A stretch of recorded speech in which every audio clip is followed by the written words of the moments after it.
This entitled mom is boasting about her son being a musical prodigy. The only problem is, it's a lie. It's only a matter of time before this hard-working musician exposes this entitled mom and kid for the liars they truly are. You won't want to miss this. Happy birthday if today's your birthday, and on with the revamped show.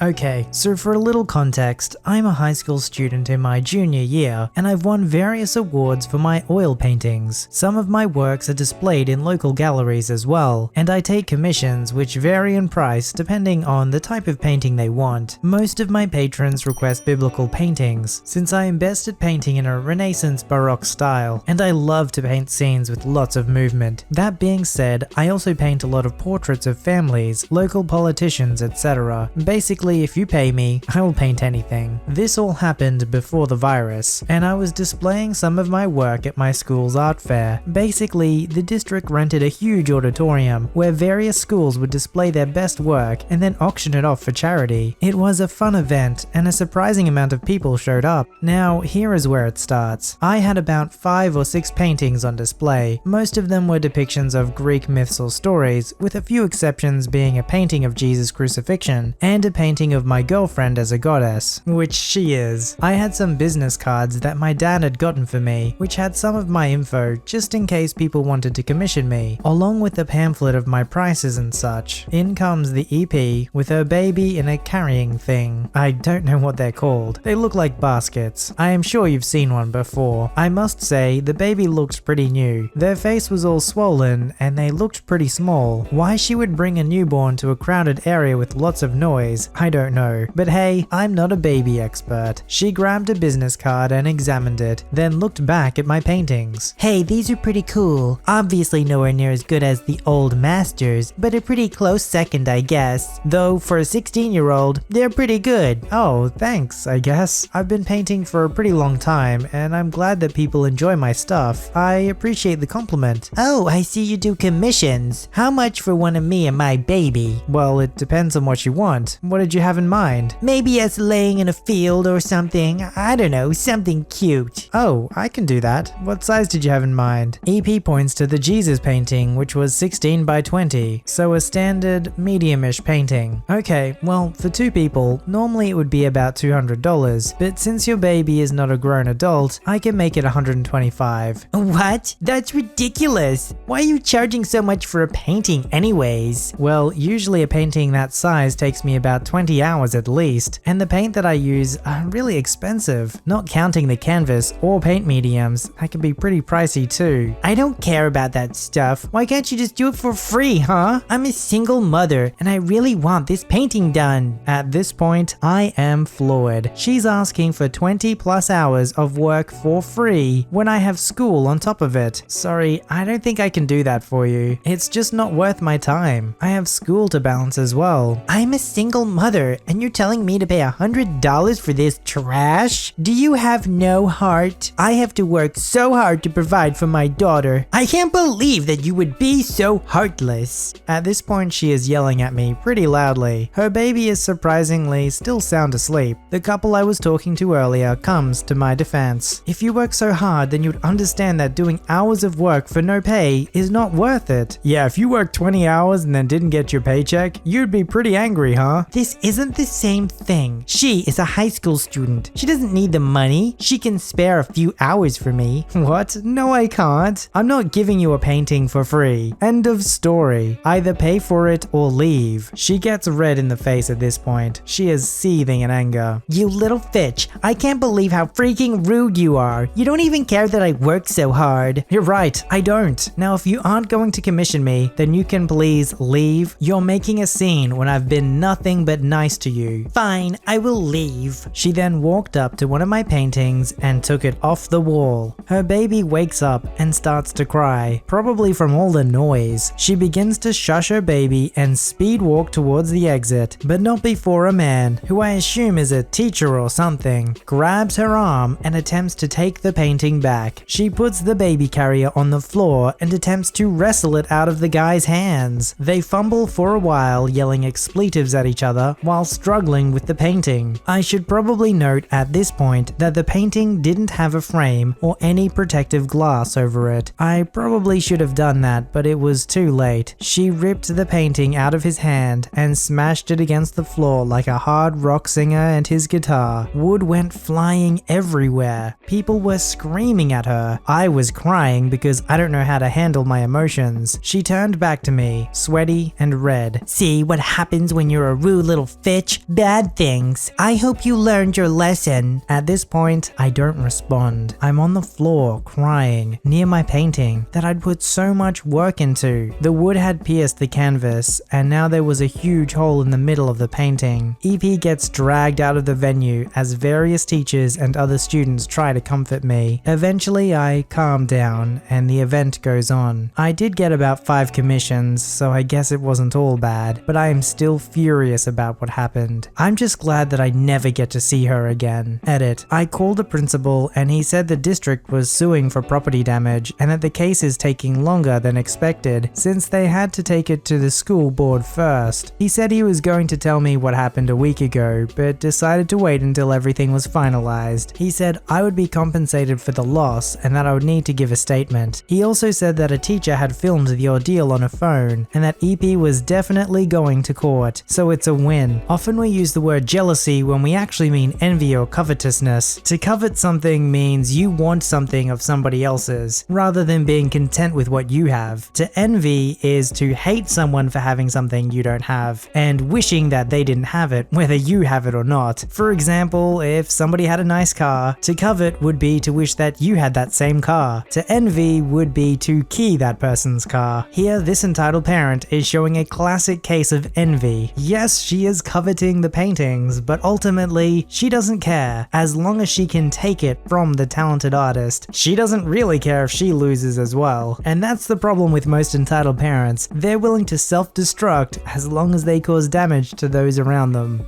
This happened about 13 years ago, during my time as a university student. It just came back after I had a short exchange with a coworker at the end of a video call on what we both had for lunch. So back when I was living in a one-room flat in a private rented house with about 16 to 20 students, all in one-room flats. Since the university was practical-oriented, its students varied from fresh out of grammar school kids over young adults who worked less than 10 years to make the needed money, like me, and people with 20 plus years in their work life who needed a degree to rise the career ladder further. Besides being all very different, the people in the house got along quite well, mostly because everyone had their own small bathroom, fridge, and cooking plate, I guess. About once a month we gathered to socialize, barbecue in the summer, hot dogs, pizza or takeout in winter, in the yard or the one shared party room. In the barbecue times we had one gal, one guy vegetarian, and 2 guys that did not eat pork due to religious reasons. The one guy, ED, was very specific that no pork was allowed on his barbecue grill. All 3 grills belonged to the landlord, but we had no problem since we needed a vegetable grill anyway. You wouldn't believe how good a zucchini roasted with herbal butter tastes next to a steak unless you try it. The rule for our events was bring what you use, everyone for himself, on foods and drink. All bags and bottles with your name on it put in a portable fridge, unless it was a birthday or graduation party, and the guy-gal inviting bought it all. So my birthday was the first time I bought vegan hot dogs. Not so bad if you drown them in sauces. ED and 3 of the elders had their kids over at our event from time to time. Only difference was ED often did not feel the need to get the additional supplies for his son, or for him, and instead was taking other people's stuff off the grill if it was visibly not pork, and served themselves on other people's drinks from the fridge. I normally had a longer car drive home for the weekend after our events, usually Friday evenings, so I was one of the very few people that brought non-alcoholic drinks. So naturally, my juice mystically disappears before I could even have a second glass. It's just cheap juice, so I never got angry, and I didn't get angry on one turkey piece missing. That happens on a large event. Until this one particular evening. I was was not planning to drive home, so I mixed a juice-based cocktail, filled with the juice bottle with it, and went to the party. I guess you can figure out what happened. About 2 hours in the event, Edie was storming towards me, dragging his son, about 12 or 15 years old, behind him, and started yelling. I'll spare you the details, but to sum it up, I was an evil heathen that disrespects his religion and tried to poison his poor son. I didn't know what he was talking about and asked,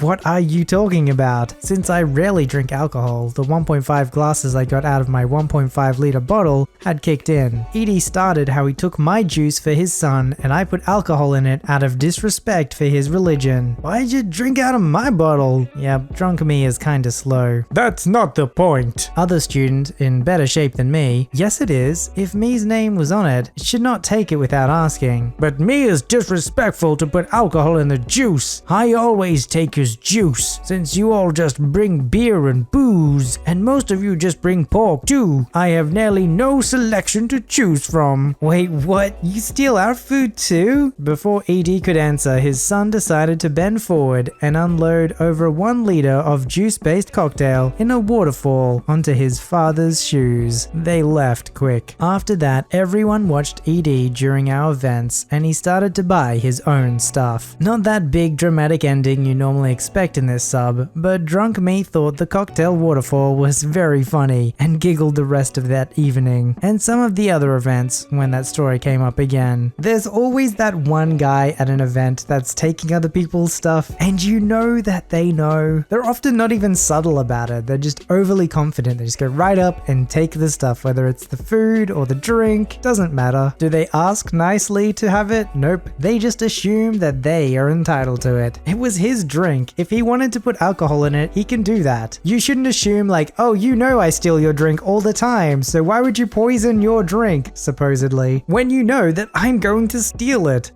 So I've been practicing for a classical piano audition at my local conservatory, equivalent of music university in other countries, because it always has been my dream to perform classical music. If you wander around my profile, you'll notice that it is sadly not my first encounter with an entitled parent also, but still, I've been studying hard for 4.5 months and I feel so proud for all the work that I've managed to finish. The fact is that classical piano is one of the hardest sections of the conservatory to get in, because there's always so many people that want to get in and try. This is about all that I have to say about the backstory. My mum knew EM for a long time. EM is selfish, rude, and always likes to brag about EK's abilities with other people that don't want to hear anything from her. EM is hella rich also, and doesn't make a problem to brag about that too. EK is a pianist also, younger than me, about 11, entitled to the bone. I wouldn't say he is not skilled, but we shared a piano once, and he seems not to care about anything but his playing. I complimented him once for his playing, and he just didn't care. Plus he can't stand my playing for more than 5 minutes. EM kept on bragging with my mum about EK being a young talent, a skilled pianist, and prolific composer. As soon as she discovered that I wanted to go to the conservatory too, she seemed to not like any sort of competition for her son, and subtly made comments on my playing with my mum, trying to convince her to not let me do this exam, although she never actually heard me playing. This obviously made me incredibly upset, because I sadly knew that who is rich and or has contacts inside of the conservatory was pretty much assured to pass. I don't know if this is a thing only here or in most of academic ambiences regarding music, but this actually made me feel quite worried. I had the occasion to hear EK studying a quite simple etude, Stephen Heller's 12th etude from Opus 45 or 47 I believe. My teacher told me so much information on the correct performing/phrasing about that etude, and I felt so informed about it. So as soon as EK finished playing and asked me if I heard how good his playing was, I just submerged him with harsh and frustrated critique. First of all, no phrasing. Dynamics were were completely ignored. Barely used any pedal when it was asked. No accent, no crescendos, no final diminuendo, no legato. Second of all, I told him how there was a huge lack of decent interpretation, too quick of a tempo to be satisfying to the ear. He was shocked. He surely wasn't expecting that, and he probably didn't know half of these words. Obviously, EK told everything to EM, which reported everything to my mom, saying that I insulted EK's playing and that I should have apologized. She said how I wasn't nice and polite to have private lessons with the teacher at the conservatory, and that with my aggressive attitude, I wouldn't have lasted long. She once again boasted about her contacts and walked away. I quickly forgot about him and EM and continued studying until 1 week ago. The exam results were sent to us by email. This year's exam was based on a video with specific requirements that I had to send to examiners in order to pass, so I think it was a little bit easier to pass, although examinators would have probably been more fussy and would give more weight to errors. I passed. I did it. I cannot describe my joy and relief knowing that. And then EK came to my mind. We spent some time searching through my conservatory's website in order to see a full list of the students who passed, and I felt so good, so avenged that EK failed. He failed! I watched the list for more than 10 times, not believing it, but despite the money and the contacts, he failed. I never felt so good in my life, and doubt I ever will. So, moral of the story, at least wait for the results to boast about something. Or please, don't boast about anything at all. Nobody likes a boast either way. If you boast and build yourself up and then fail, then everyone will laugh at you and you're completely humiliated. If you boast and you end up succeeding and becoming number one, everyone will despise you. No one's going to like you. They're not going to see you as a leader they want to follow. The only other thing that annoys me though is when people use fake humility as well. I think sometimes you just have to be sincere. If you're excited that you did so well, just say it. Yeah, I'm so glad I got in. It was hard work, but I finally made it and I'm just really happy. People are just going to be happy for you if you're like that. If you show fake humility, you can just go like, oh, I don't really deserve it. You should have got in. You're way better than me. People can see through that stuff very easily. And I think they lose respect for you too. Well, it was nice to finish in a story where an EP and an EK end up getting completely humiliated. Submit your story to be read on the channel at VoiceyHereStories@gmail.com and join our Voicey veteran community at r/VoiceyHere. Don't forget to like, subscribe, and hit that bell to never miss an episode. Alright, Voicey veterans, I'll see you in the next one.